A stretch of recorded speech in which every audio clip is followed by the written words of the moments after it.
Bienvenidos a Encuentros de Diseño, el podcast del Observatorio de Diseño y Creación de la Facultad de Artes y Diseño de la Universidad Jorge Tadeo Lozano, conducido por Joana Zárate y patrocinado por la Facultad de Artes y Diseño. En esta edición especial vamos a escuchar la lectura casera de los libros del informe final de la Comisión de la Verdad, una lectura de divulgación social de contenido. Cada episodio contiene un capítulo que será de su interés y podrá escucharlo en orden aleatorio.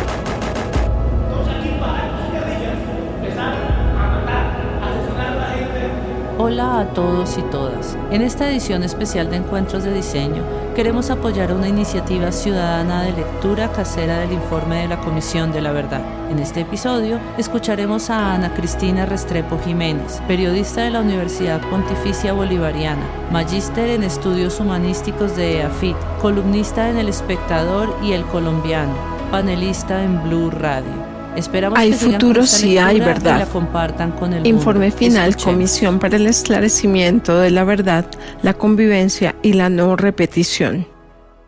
No matarás, relato histórico del conflicto armado. No matarás, el primer mandamiento de la democracia colombiana. De la paz política a la guerra insurgente, 1958-1978. 16. El paro cívico de 1977. Un pequeño 9 de abril. Para mediados de los años 70, Colombia ya era un país urbano. Tan solo entre 1951 y 1964, el porcentaje de población urbana pasó del 38,69% al 52,01%. Y en 1973 alcanzó el 59,12%. Este proceso coincidió con el auge de los movimientos cívicos, casi todos regionales, que reclamaban bienes y servicios del Estado. Si bien durante el Frente Nacional y los años que siguieron hubo mejoras sustanciales, estas no eran suficientes. Se pasó del 28,8% de cobertura en acueducto en 1951 a 62,7% en 1973. En acceso a energía eléctrica, de 25,8% a 57,6% en el mismo periodo. Aún así, en 1973, 70,5% de la población vivía en hogares con una necesidad básica insatisfecha. Esto es, sin acceso a vivienda con materiales adecuados o en hacinamiento, sin agua potable ni ingresos económicos para satisfacer necesidades básicas. En cabeceras urbanas, el porcentaje era del 58,9%, y en el resto del territorio ascendía al 88,4% de la población. Además de la falta de condiciones de vida digna, el costo de vida en la década de los 70 fue bastante alto.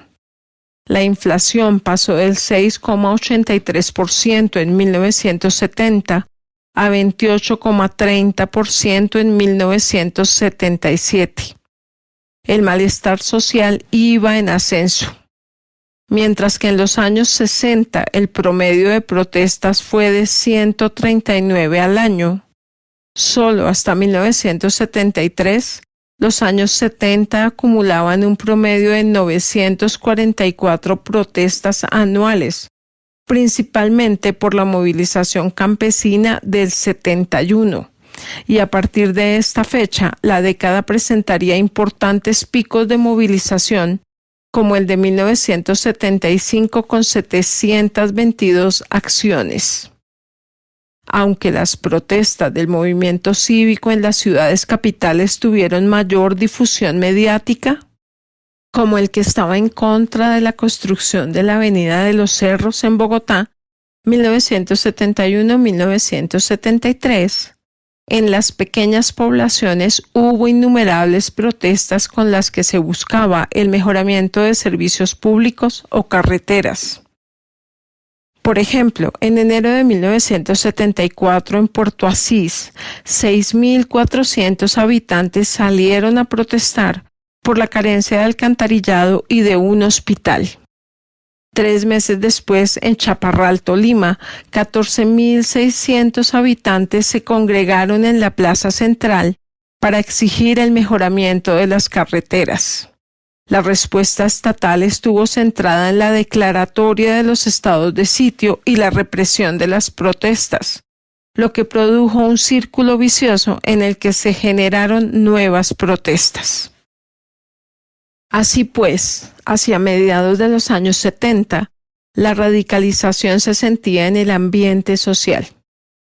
El Frente Nacional no había cumplido su promesa de crear un Estado para todos, pero además, como lo señala Rodrigo Uprimni en Fanatismo, editado por la Comisión de la Verdad en 2020, abro comillas, no fue capaz de consolidar una cultura democrática, tolerante y respetuosa de las diferencias, por lo cual el fanatismo ha resurgido con otras expresiones, el anticomunismo y el mesianismo revolucionario, cierro comillas.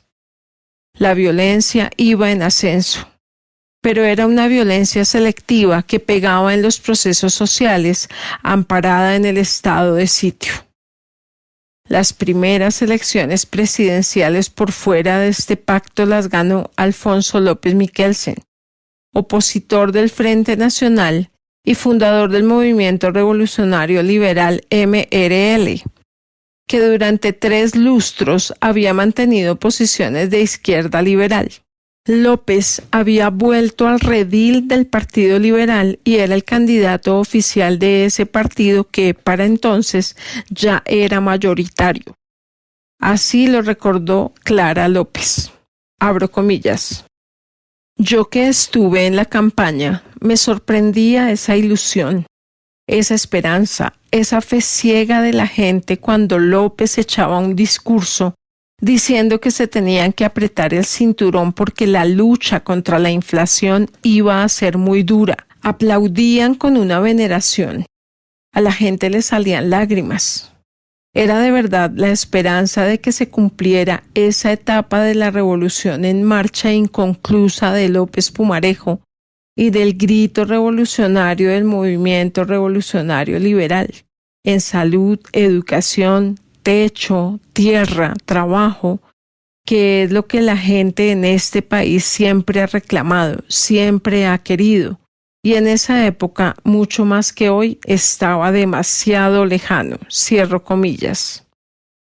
Esta percepción la ratificó en su contribución a la Comisión de la Verdad el líder sindical Víctor Baena, quien había sido detenido en el gobierno Pastrana por fundar la Central General de Trabajadores CGT. Abro comillas.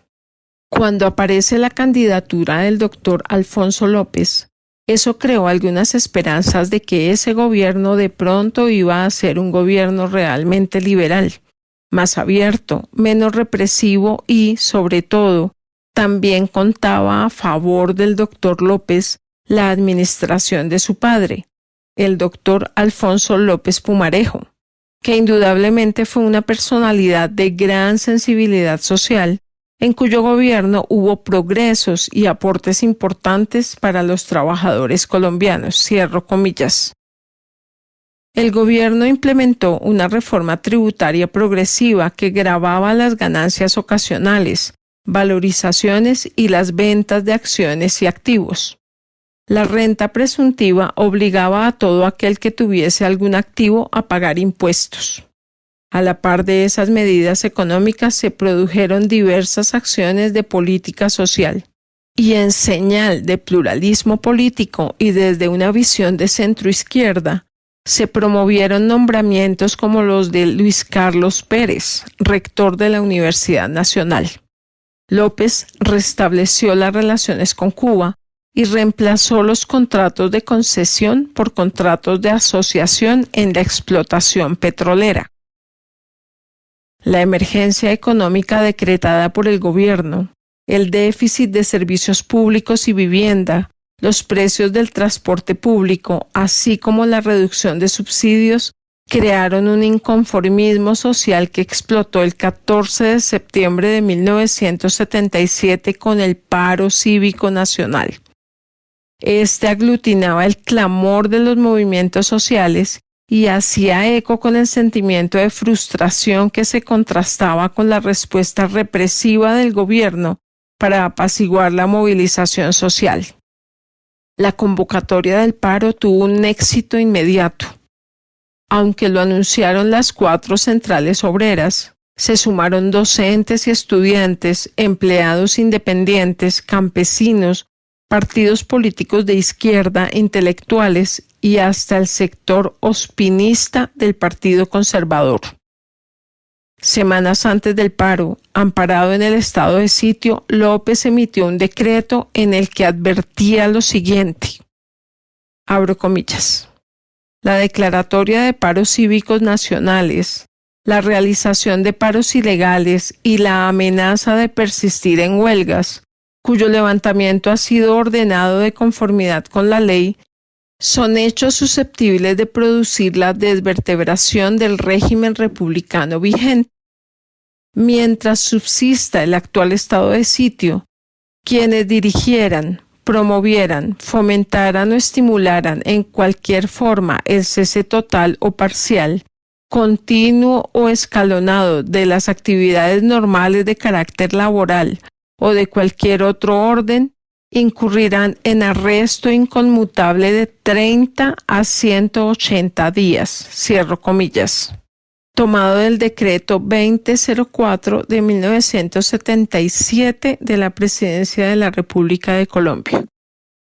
En informes entregados a la Comisión de la Verdad, organizaciones sindicales evidenciaron que estas medidas llevaron a múltiples arrestos y a la suspensión de personerías jurídicas bajo el argumento del mantenimiento del orden público y en la, abro comillas, lógica de identificar posturas de oposición como posturas subversivas que debían ser controladas, cierro comillas. En contribución pública para la Comisión de la Verdad, Clara López evocó la posición del gobierno, abro comillas. La movilización sí, pero con peticiones respetuosas, nunca con una vía de hecho. Pensaban que la movilización, porque paraba una carretera, al igual que hoy, era un acto subversivo, cierro comillas. El presidente López llamó al paro un pequeño 9 de abril. Bogotá y otras ciudades se paralizaron. Hubo batallas campales con barricadas, pedreas, tachuelas que sabotearon el transporte público, disparos, heridos y muertos. En cuanto al número de víctimas, son diversas las fuentes y los datos. En testimonio se ha planteado un promedio de entre 19 y 35 muertos en Bogotá, sin registrar los posibles muertos en otros lugares del país y 3.500 detenidos.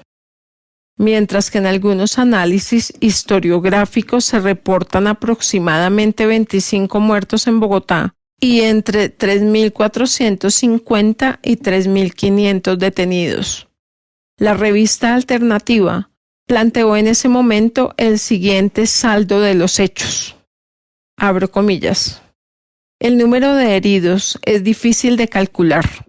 Hay que tener en cuenta la violencia de los enfrentamientos, la falta de recursos de muchas personas que no tienen a dónde acudir por la parálisis de numerosos hospitales llamados de caridad, y otros que no fueron a los centros de salud por temor a las represalias. Los detenidos llegaron a Bogotá a cerca de 3.800, distribuidos en el Velódromo, el Coliseo del Campín, la Plaza de Toros y las comisarías. Sobre despidos en las empresas, las centrales aún no han procedido a establecer cifras terminales a la espera de asambleas locales y nacionales, pero se ha informado que la cifra va en aumento. La Central General de Trabajadores, CGT, informó de 70 en lo que a ella toca y de 700 trabajadores aproximadamente en el país. Cierro comillas. El nivel de confrontación entre los manifestantes y la fuerza pública convenció a algunos sectores, incluso del gobierno, de que detrás del paro estaban las guerrillas, o por lo menos el M-19, cuya presencia en Bogotá era significativa. Al respecto, Baena dijo, abro comillas, de las organizaciones guerrilleras no apareció ninguna. Nunca en la historia tuvimos una reunión, ni antes ni después del paro. Eso debe quedar muy claro. Y si hubo violentos de organizaciones guerrilleras en la realización del paro, fueron puramente oportunistas. Estos eventos no se escapan del oportunismo. Hemos visto, por ejemplo, que la señora Berta de Ospina Pérez aparecía, pues, como un entusiasta personaje que apoyaba el paro. Cierro comillas. Otra es la perspectiva de Clara López. Abro comillas. A mí me cuesta trabajo pensar que los del M-19 no se metieron en la protesta. Ellos acababan de celebrar su segundo aniversario con el asesinato de José Raquel Mercado. Cierro comillas. El general Salcedo Lora, en contribución pública a la Comisión de la Verdad, también aseguró que hubo armas en el paro. Abro comillas. El paro es tremendamente violento. No eran reclamos, por Dios, no eran paros como los anteriores por protestas por el agua, por la luz, por el teléfono, por el cacao, por cualquier cosa de esas. Era un paro con organizaciones verdaderamente armadas que atacaron a la fuerza pública y que la fuerza pública se obligó a responder con las armas de dotación. Cierro comillas. Algunas acciones fueron catalogadas en la prensa como irracionales y primitivas, como asaltos, saqueos a comercios, intentos de toma de entidades bancarias y centrales telefónicas. En una crónica, la revista Alternativa narra lo que sucedió en Bogotá durante la jornada de protestas del 14 de septiembre. Abro comillas. 9:30 am en la zona industrial, calle 12 con el cruce del tren, hay pedreas pero organizadas y calculadas. Están presentes líderes sindicales y activistas políticos. Se evita enfrentar la tropa y se busca paralizar el tráfico. Cruza un tren que es científicamente bombardeado. Cierro comillas. Tomado del texto Paro es paro de la revista Alternativa. Se decretó el toque de queda por parte de alcaldes y gobernadores, lo que no apaciguó ni a los manifestantes ni a los soldados y policías. El paro se les salió de las manos a sus organizadores, según reconoció Baena. Y aunque la izquierda fue una de sus fuerzas convocantes, no demostró que las guerrillas tuvieran control sobre ni responsabilidad sobre su violento desenlace. Luego del paro, el movimiento sindical salió fortalecido. Sin embargo, el país quedó en el filo del abismo. Para algunos historiadores, como Medófilo Medina, el paro fue el hito que le dio un quiebre al conflicto armado interno en Colombia.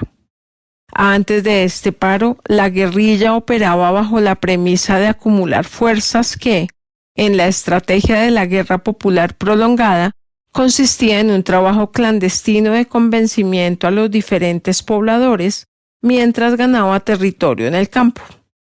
Pero este paro creó la ficción de que la insurrección popular y, por ende, el triunfo de la revolución estaban cerca. Los militares pensaban lo mismo, que el riesgo de una insurrección era real. En diciembre de 1977, apenas 3 meses después del paro, los 33 altos mandos militares encabezados por el general Luis Carlos Camacho Leiva, comandante general de las fuerzas militares, y el ministro de Defensa, le llevaron un borrador del Estatuto de Seguridad al presidente López, pero éste se negó a adoptarlo. Su argumento era que así parecieran engorrosos los controles y fiscalizaciones eran necesarios, por lo que las medidas excepcionales representaban un riesgo para la democracia. Clara López también recordó la situación en su contribución pública. Abro comillas. Vino Camacho Leiva a proponer el Estatuto de Seguridad. El doctor López le dijo no. Pues, lo vamos a estudiar, claro que sí. Lo expuso y tal, y se lo llevó, y eso no se volvió a hablar de eso. Es que Turbay nombró de ministro de Defensa a Camacho Leiva, y él llevaba su estatuto debajo del brazo.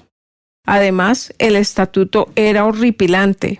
Era un compendio de todos los decretos de estado de sitio. Cierro comillas. Este hecho también lo mencionó otro funcionario del gobierno de López. Abro comillas. A cierto sector del ejército no le gustaba la amplitud democrática del gobierno. Una vez invitaron al presidente López a una reunión con generales y le mostraron una serie de publicaciones que a ellos les parecían subversivas. Y la solicitud implícita era que el gobierno debía prohibir este tipo de publicaciones.